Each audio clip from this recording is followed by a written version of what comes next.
لبیک یا حسین لبیک یا حسین لبیک یا حسین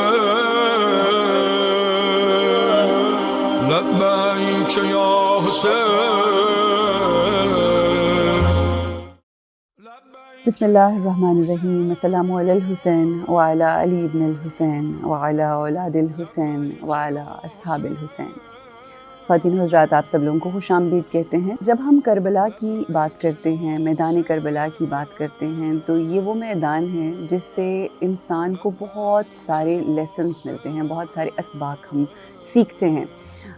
آغاز کربلا سے لے کر انتہائی کربلا تک جتنے بھی ڈفرینٹ فیزز ہیں، اس میں بہت ہی اہم ترین لیسنز ہیں جو ہر دور کے مسلمانوں کے لیے، ہر دور کے مومنین کے لیے سبق آموز ہیں، اور اسے سیکھتے ہوئے ہر دور کے انسانوں کو، ہر دور کے مومنین کو اپنی زندگی کو بہتر کرنے کی ضرورت ہے. اپنے آج کے اس پروگرام میں انشاءاللہ ہم انہی لیسنز کے حوالے سے، انہی اسباق، ہمیں کیا سبق حاصل کرنا چاہیے، کیا نتیجہ حاصل کرنا چاہیے، اور کس طرح سے اپنی زندگیوں کو بہتر بنانا چاہیے، انشاءاللہ اس حوالے سے گفتگو ہوگی.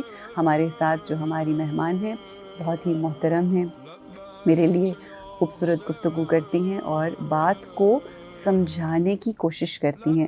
بس نیت یہ ہونی چاہیے کہ ہم سمجھنے والے ہوں انشاءاللہ. ہمارے ساتھ ہیں ذاکرہ سیدہ محبی حسین. السلام علیکم جی. وعلیکم السلام.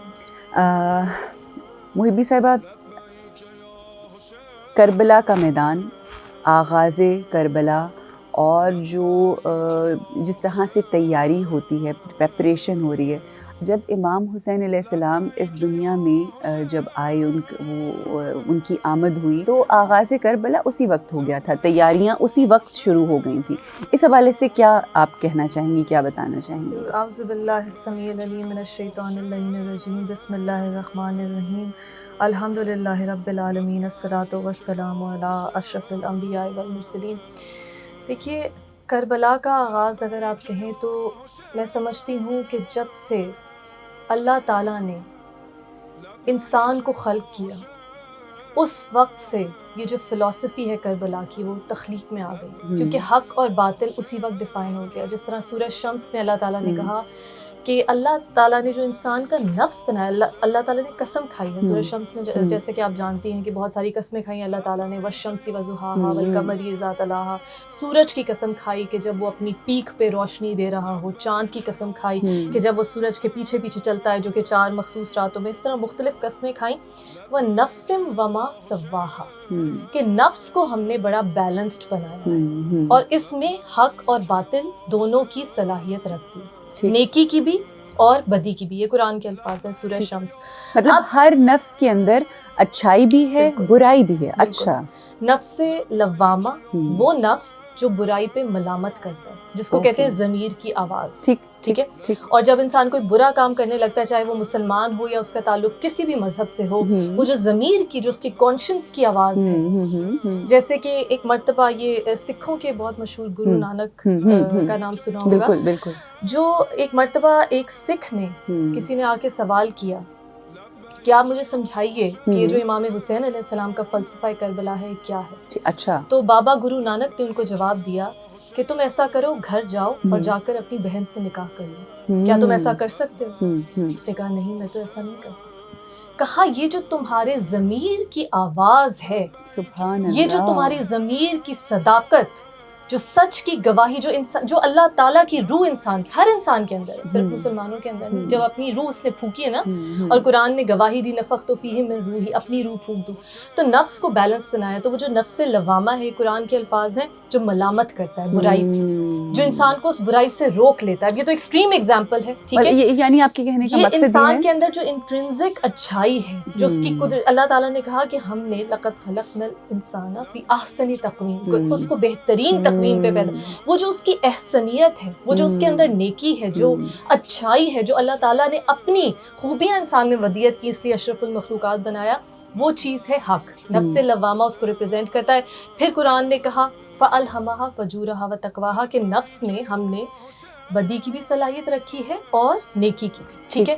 نفس لوامہ ہے جو برائی پہ ملامت کرتا ہے, اور نفس امارہ ہے جو انسان کو برائی پہ بھڑکاتا ہے. اور یہ نفس اتنی پاورفل چیز ہے کہ حضرت یوسف علیہ السلام نے قرآن میں کہا وما ابرئ نفسی, کہ میں بھی اپنی نفس کی برت کا اعلان نہیں کر سکتا حتیٰ کہ اے اللہ تو میری مدد کر. آپ جانتی ہیں زلیخا کا واقعہ, بالکل بالکل, یہ وہ نفس ہے, نفس امارہ جو انسان کو برائی کی طرف آمادہ کرتی. تو یہ دونوں قوتیں جب انسان کے اندر رکھی گئیں, اسی لیے فرشتوں نے کہا تھا نا کہ اللہ تو کسے خلق کر رہا ہے, یہ تو زمین میں جا کے فساد برپا کرے گا. یہ دو حالتیں ہیں نفس کی, نفس لوامہ, نفس امارہ. صحیح. جب یہ نیکی اور بدی تخلیق ہوتی ہے تبھی کربلا کا کانسیپٹ تخلیق ہو جاتا ہے. تو جو انسان کے اندر اللہ تعالیٰ نے اس کی فطرت میں رکھا, قسم کھائی سورہ شمس میں وَنَفْسٍ وَمَا سَوَّاهَا فَأَلْهَمَهَا فُجُورَهَا وَتَقْوَاهَا, ہم نے انسان کے نفس کو اتنی وہ واضح چیز ہے جو انسان کو ریپرزینٹ کرتی ہے کہ اللہ تعالیٰ نے اس کی قسم کھائی کہ ہم نے اس کو بڑا بیلنس بنایا. جیسے ایک سیسو ہوتا ہے